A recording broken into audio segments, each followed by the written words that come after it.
Welcome to the Elements of Education podcast, The Essential Element. My name is Christian Page. I'm your host. We're grateful that you're choosing to spend your time with us. You could have been anywhere else in the world, but you chose to be here. Today, we had a conversation with our friend Jordan.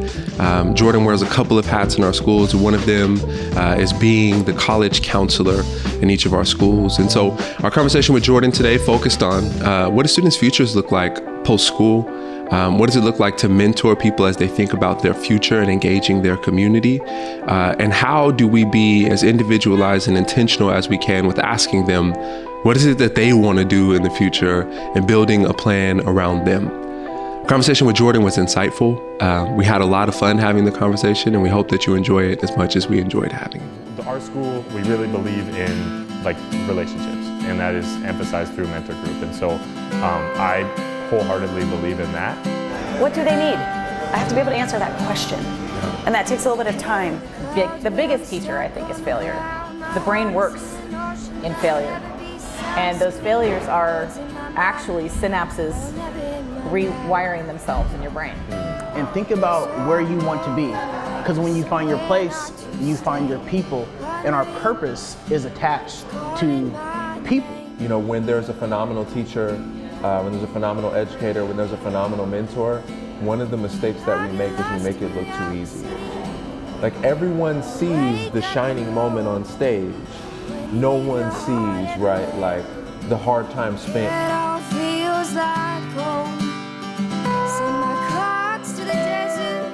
All right. Well, grateful to have the opportunity to be with both of you. Jordan, and thank you for joining us. Yeah, thanks for having me. Yeah, most definitely. For our friends who are new to the podcast or who have been here before.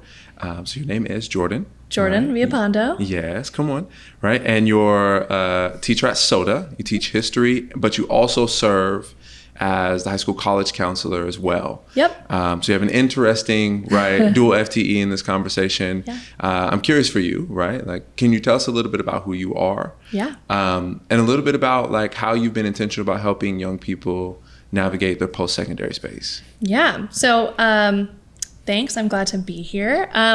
So actually, my background, my master's degree is in college admissions. So I kind of always wanted to teach history, and then was looking to diversify kind of my academic profile.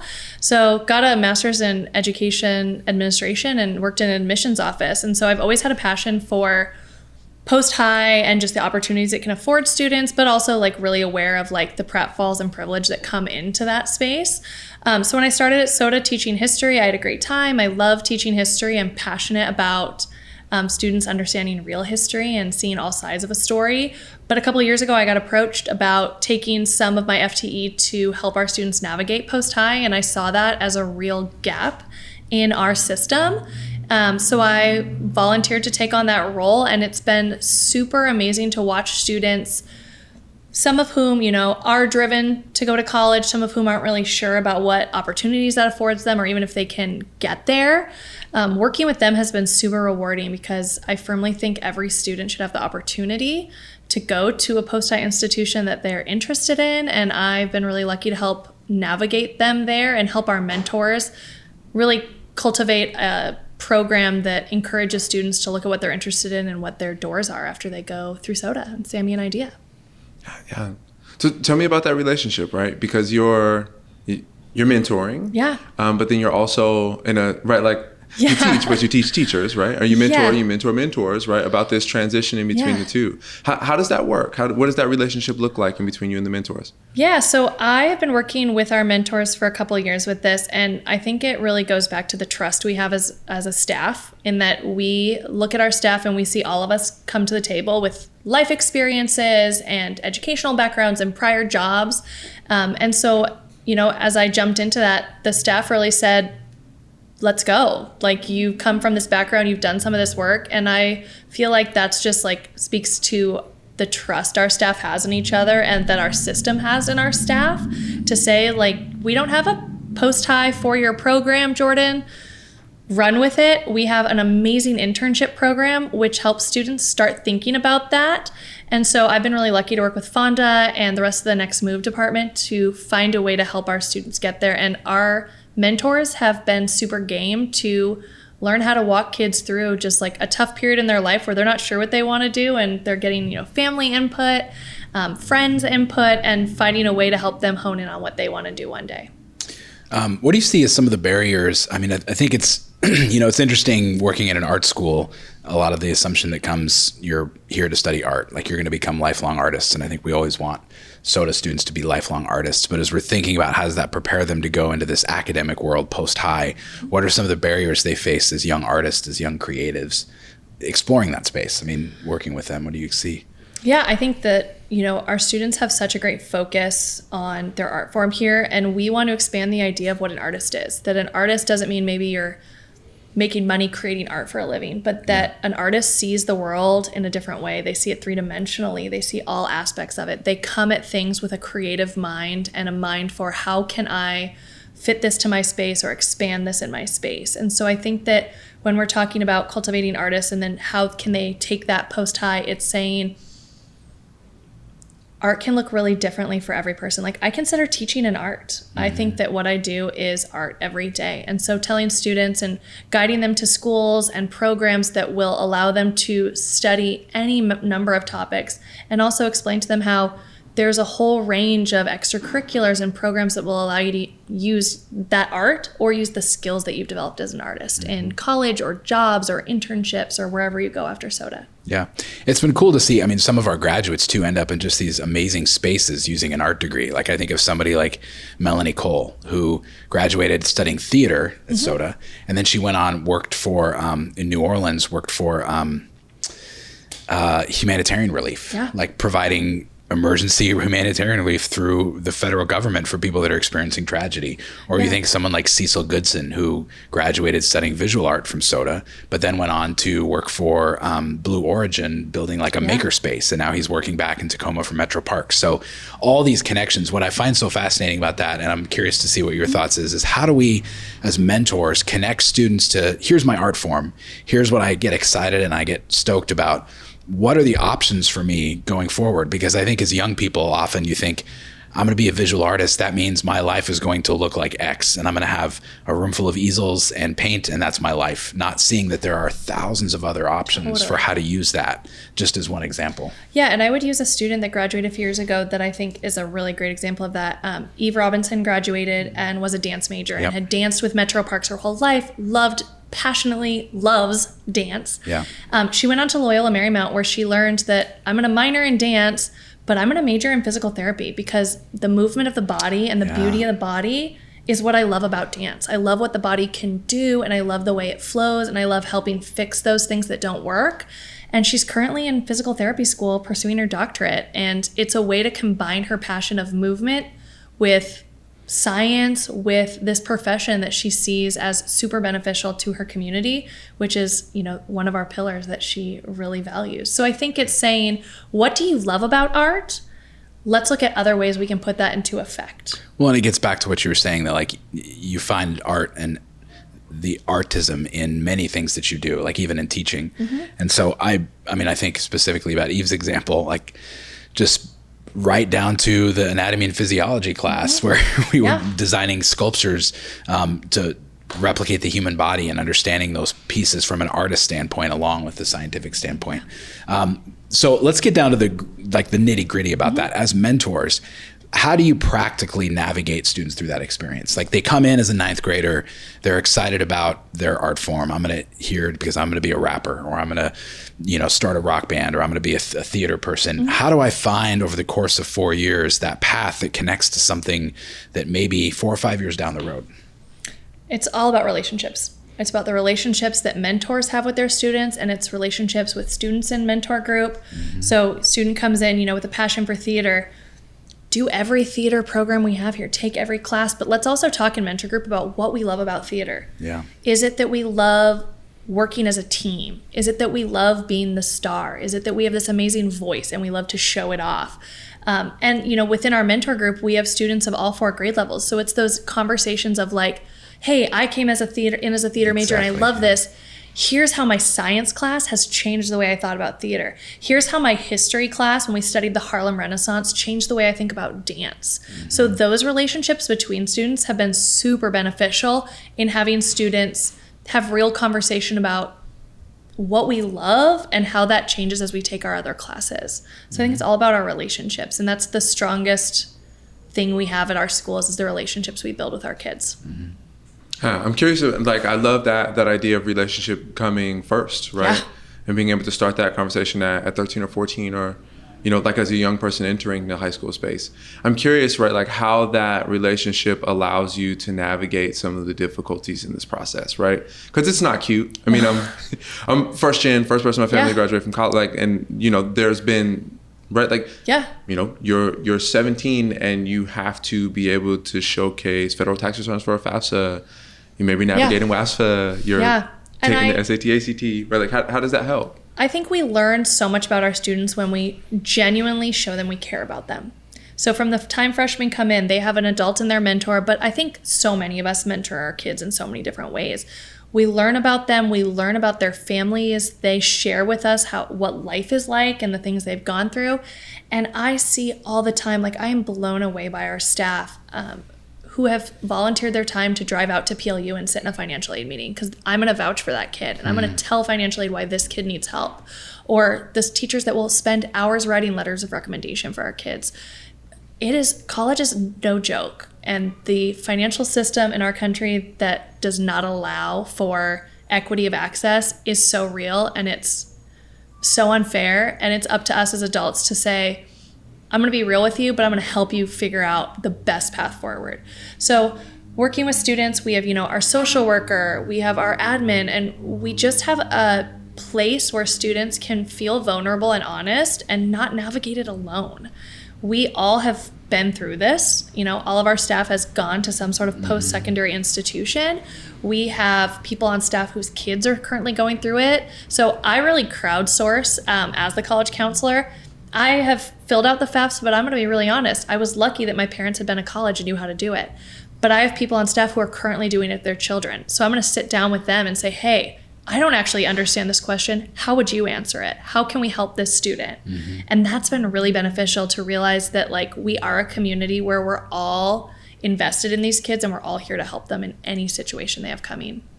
And that includes after college. I'm still talking to people who are, hey, I need a transfer letter. Hey, for some reason my financial aid shifted and I'm a junior. Can you maybe call Western for me? And, you know, the relationships we build don't end when they walk across that graduation stage. Well, and it's hard too, because the landscape is always changing. Always. Right? Like each year you mentioned you're crowdsourcing, trying to find what are colleges looking for? Like let's say that's your goal, like you're a student, you're going into your senior year, you're putting together applications, maybe you're a first-gen college student thinking about, this is an opportunity I'd like to pursue for myself. How do I present myself on a piece of paper to the world? That's a really hard thing to talk about as a kid. And know that you're more than just like your numbers, right? Like, we live in a society where we place so much emphasis on things like your GPA and your SAT scores. And those are things that are rooted in privilege and inequity, and helping students understand that you're more than those things. And also that your value is not in, you know, the place that you go. It's in the relationships you build. It's in what you want for yourself beyond just, I want to say I went to institution XYZ. Right. Like, they're more than that. I have a question about that. So how much do you feel like kids understand?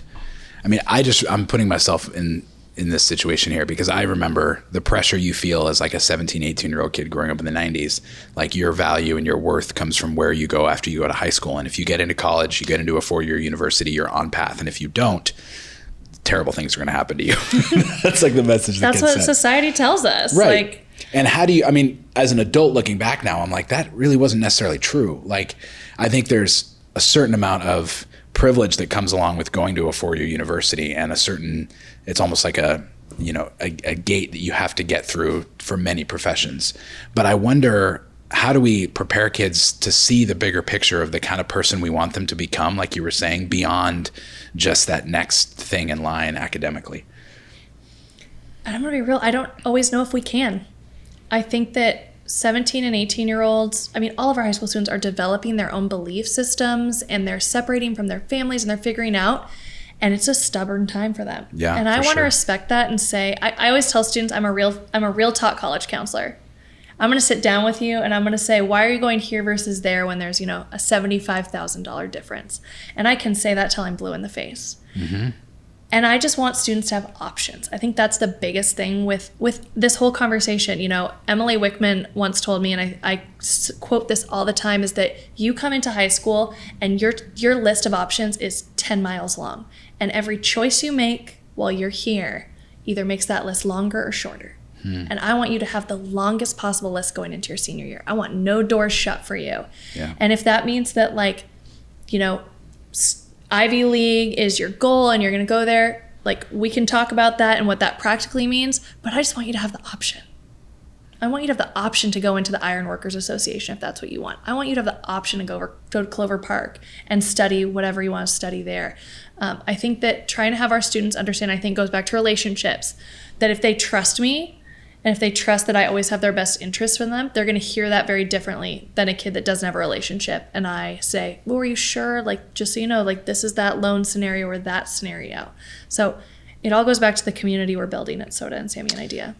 Absolutely. I'm curious about how, like, is the relationship same or different, or is the navigation same or different if students choose, you know, 4-year university, or they choose, you know, 4-year apprenticeship at, you know, wherever else? And I tell students that we live in a world where, if we're going to be really honest with ourselves, you're going to need something after high school. If you, like, whether that's an apprenticeship at the electrical union, whether that's just advanced like managerial training to go work at, you know, if you've been working at fast food and you want to be a manager, like, great. I want them to, again, keep those options open. And I think that every single one of my students has a value and opportunity beyond this. And you know, the old adage in teaching is we're helping them plan for a future that we don't see often is key. Recognizing that maybe one of my seniors is like, I'm going to take a year and work, Jordan, and in 5 years they're going back to school. And maybe I have a part in, like, them just, like, always thinking about that. But I think whatever opportunity students want to do after high school, I want them to see that, like, there's value in that. And between the Next Move program and me as the college counselor and just the wealth of experience and information on staff, we have someone that can help them with whatever their path is. I'm curious about, you mentioned something about building trust and relationships. And if you, over 4 years as a mentor, can develop that sense of trust and kids can see authentically that you really care about them and their future, you can go a long ways. I love that quote from Emily, like you said. Every decision they make in high school is either lengthening the list or shortening the list of opportunities they have. How do you see that portraying, or, like, in practice when you talk about things like accountability with kids? I mean, that's, I think, one of the hardest things mentors navigate is, how do I hold them accountable? And I'm just going to be really honest, Jordan, I have witnessed your strategies with that, and you are that I think is one of your biggest strengths, is holding kids accountable and being consistent and being a warm demander where you're on their side. But kids know, I mean, you know, as a parent, bars here, they know when you're, like, holding them accountable because you care about them, or I'm just going to let you do whatever because, like, you know, I want you to really like me. Yeah, and I'm always really conscious of the fact that, like you were saying, Christian, our kids are going to go everywhere after this, and every skill, every interaction I have is going to prepare them for after. So it might not be college, but guess what? Like, the things I'm asking you to do are going to be relevant at a job, like your communication skills, your timeliness, all those things. All the decisions you make are going to factor into who will write you letters of recommendation in your future. So I'm just really transparent with students in my classroom. And, you know, it starts as simple as, I'm with my 9th and 10th graders right now, we're talking about, you know, do I want to retake that quiz and get that, like, little bit better of a grade? And I'm like, well, you know, let's throw out the grade. Let's just say, like, do we want to become better? Do we want to do better as people? Or are we just going to, like, be okay with the status quo? Exactly. Because at your job, that person that's going to go that extra mile is the one going to get the pay raise. And you know what? Maybe that meeting exceeding instead of that meeting, yeah, maybe it helps your GPA a little bit. So the first thing a college sees is this GPA. And although you're more than your number, that's the first thing you see. How are you presenting your best foot forward?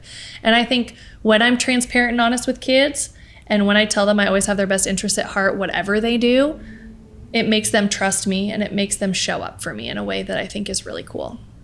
Yeah, there's that level of authenticity that kids experience when they have someone that holds them accountable. And kids know it. I mean, I'm sure you've experienced this before. Kids can tell when someone is like, I care enough about you to hold you accountable. I just remember there was a moment, this was a couple months ago, we were walking through Ted Brown and there was a group of like 4 kids sitting in the hallway. And I was walking, you walked by through the hallway and you were like, what are you guys doing? Like, it's the middle of mentor group right now. You're supposed to be present. This is like not an extra class. This is not a fluff class. This is the core of who we are as a school. This is the time when you really learn how to get better. Why are you just excluding yourself from that? You need to be present for that. And those kind of conversations of like constantly holding kids accountable, every kid rolled their eye and we're like, oh, fine, we know. But in their heart, they actually know that person does really care about me. They want to see me succeed. That's why they're setting such a high bar. I think every teacher at these schools has that. Yeah, That's what absolutely. I love how much we care about kids. Mm-hmm.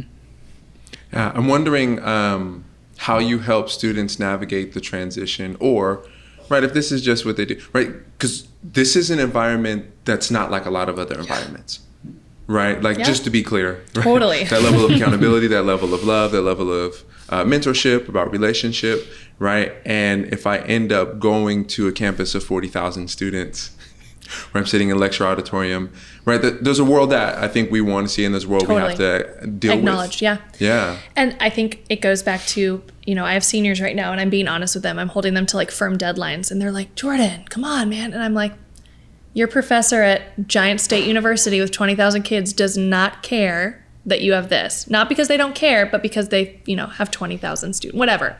I think that's the hard thing, right? We want to provide them an environment where they feel safe enough to fail if they have to, and that we can help them figure out the strategies for success. And we also need to be real with them, that in the real world, showing up 10 minutes late to your actual job is going to result in you being fired. Showing up 10 minutes late to my class is going to garner a smart-ass remark from me.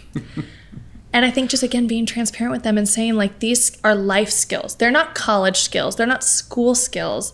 They're skills that are going to allow you to present yourself in a way that you're going to find satisfaction and success and what you want in life.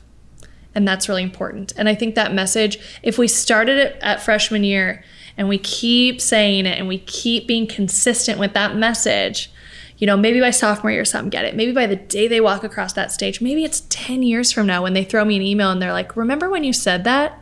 And I'm like, no, but I'm glad you remember it.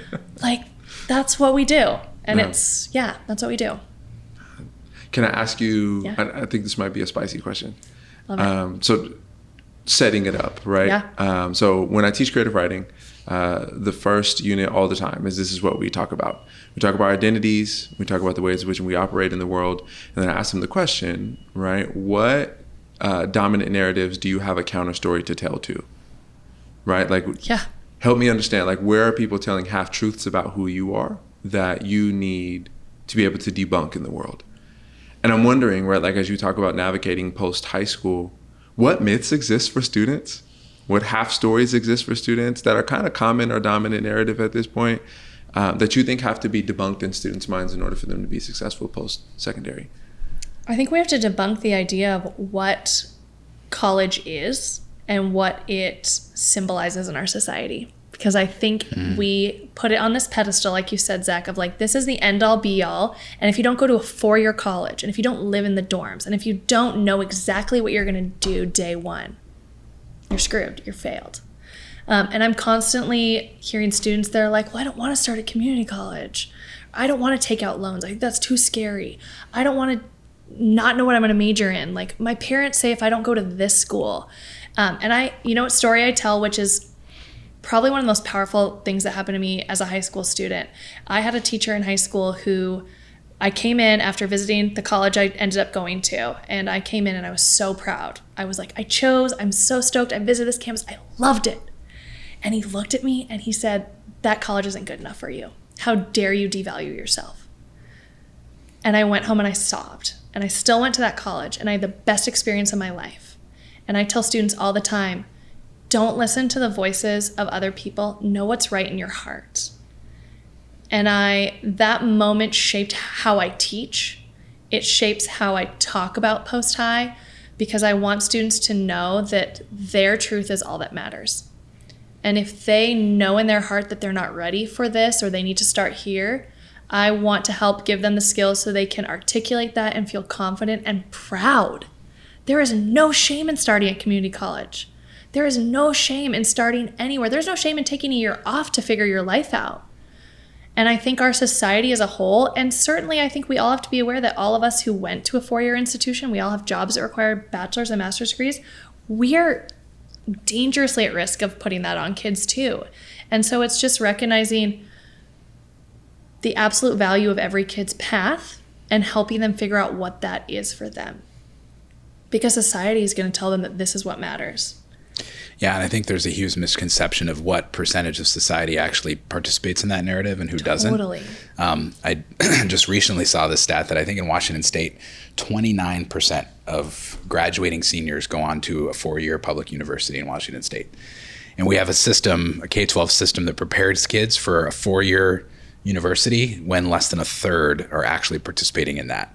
And it's not the right choice for every kid. Right. And I think coming out of COVID, we have a lot of students who have really, struggled with their mental health and struggled with the consistency and had to do, take really grown-up roles in their family, and it's not the right choice for them. Mm-hmm. And I have seen students go off and come back and be like, I was not ready for X, Y, and Z reason. And I'm like, and they're like, but I felt the pressure to do it because it's what everyone else was doing. Mm-hmm. And I think it goes back to that list. I tell freshmen, I'm like, I don't want you to close any doors because you don't know who you're going to be 4 years from now. Yeah. You don't know if 4 years from now you're going to be like, dang, those choices I made freshman year really slammed that door shut. Mm-hmm. And I wish I could open that door again.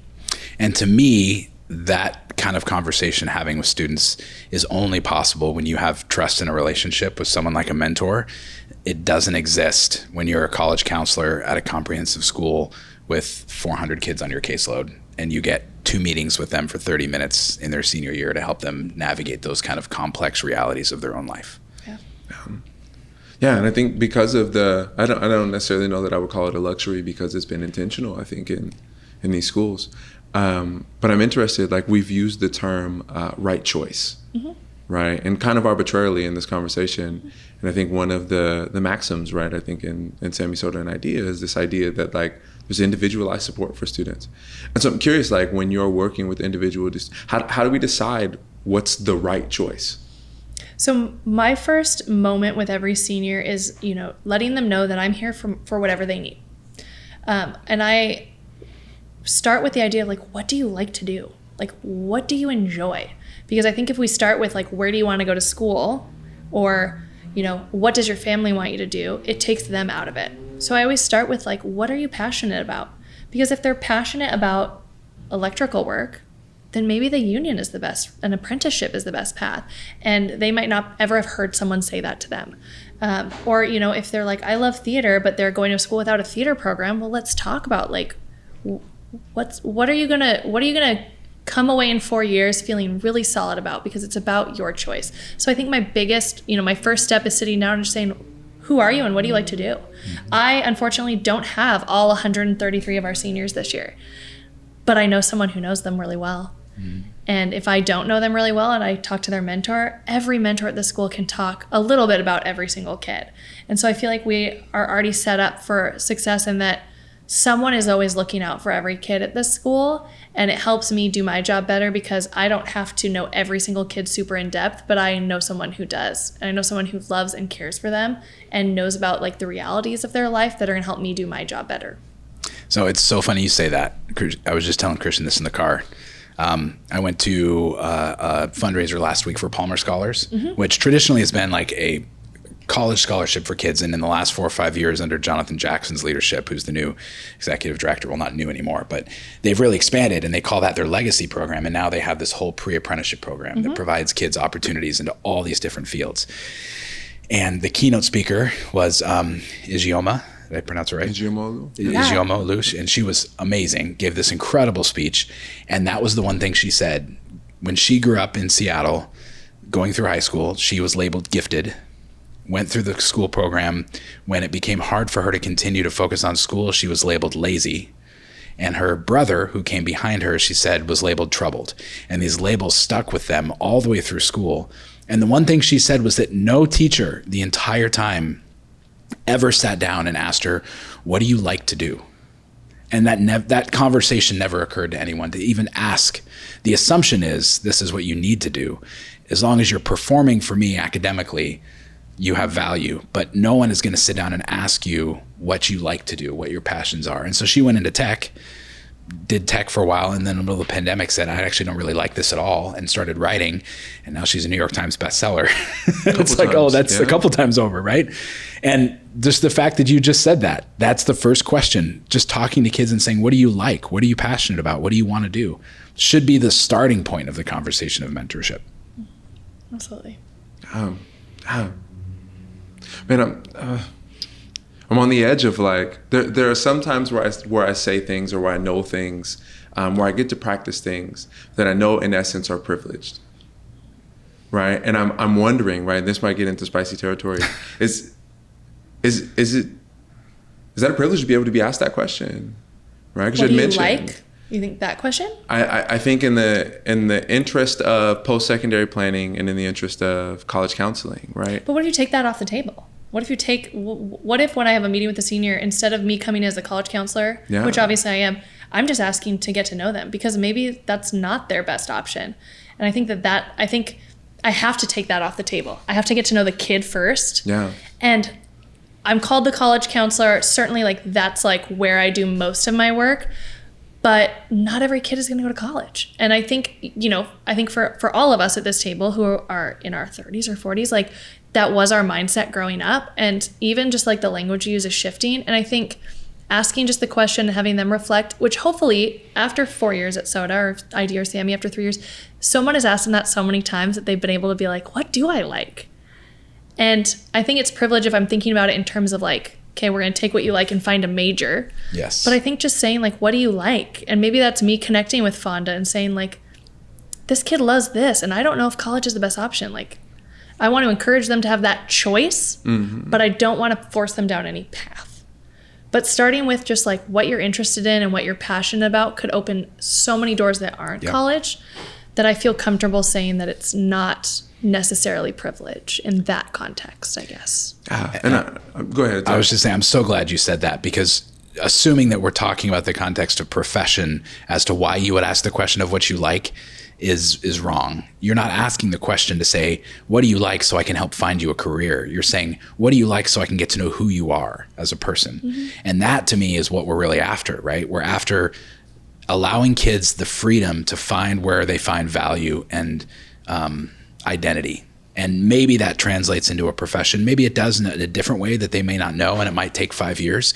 Maybe it has nothing to do with their profession. Maybe it's like, this is the thing I love, but I need to do this on the side to make money so I can do the thing I really love. But either way, it's only privilege if you think about it in terms of the lens of you have to only do the thing you like to make a living, to pay the bills, which is not necessarily what we're talking about. We're talking about mentorship is about finding identity and value as a person, as a part of a community, not about your worth being what you can make money at.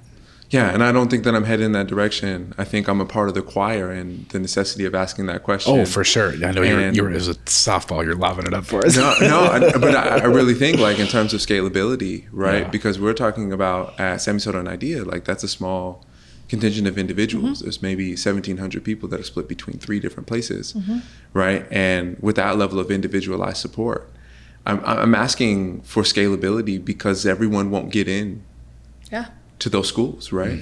Like, and I remember my freshman year, I was at Mount Tomah High School, and there were at Stadium, we were overbooked. There were 2,300 students there, right? And like I think that this is the place where I'm operating, right? There's a college counselor that exists there, right, and has responsibility for for naming those individuals. And so I think that the thing that I'm asking is it a privilege to get asked that question, not as like, here's what I do for the rest of my life. I'm asking like scalability. If I'm the college counselor has 400 students on the caseload.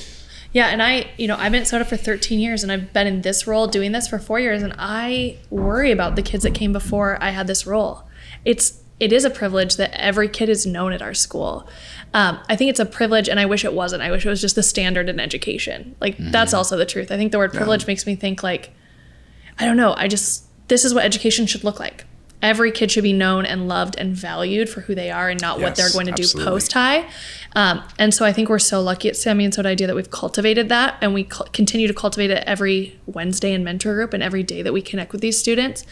And not to say that students at other places don't have people that love them, but I do think we are so intentional with it, and that's rare. And I appreciate the intentionality of it. Yeah.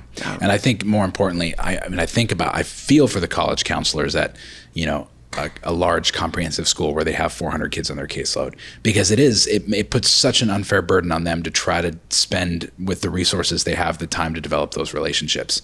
And to me, it gets back, I don't blame the people, I blame the structure.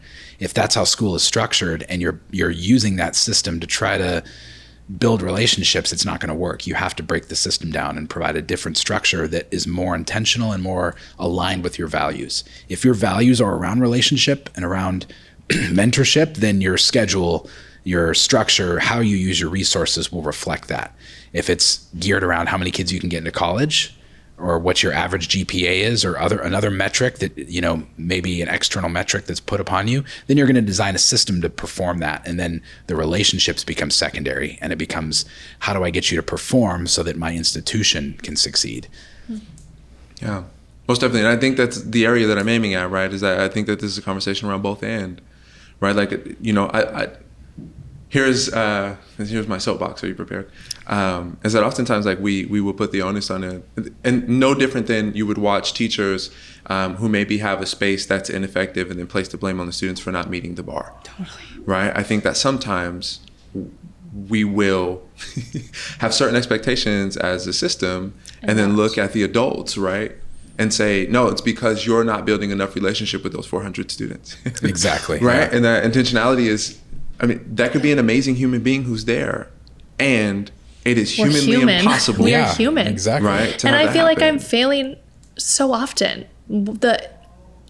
If I don't ever want to leave the classroom full time, but like the amount of support in our world today with all of the complex mechanisms of like what it means to like find whatever success is for that kid post high is so intricate, which is I go back to like why I so rely on the staff that I am so lucky to work with, because I know if I have to pass the baton off to a mentor and be like, can you help the kid with this? Like, that person is me waiting to grab it.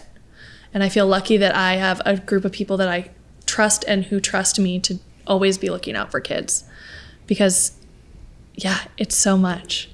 It is so much, and we don't make it easy for kids. Absolutely. I have a job and a home and a mortgage, and I cannot figure out student loans sometimes. And that is so, I have students come to me and say like, this is a big number. What do I do with it? And I'm like, okay.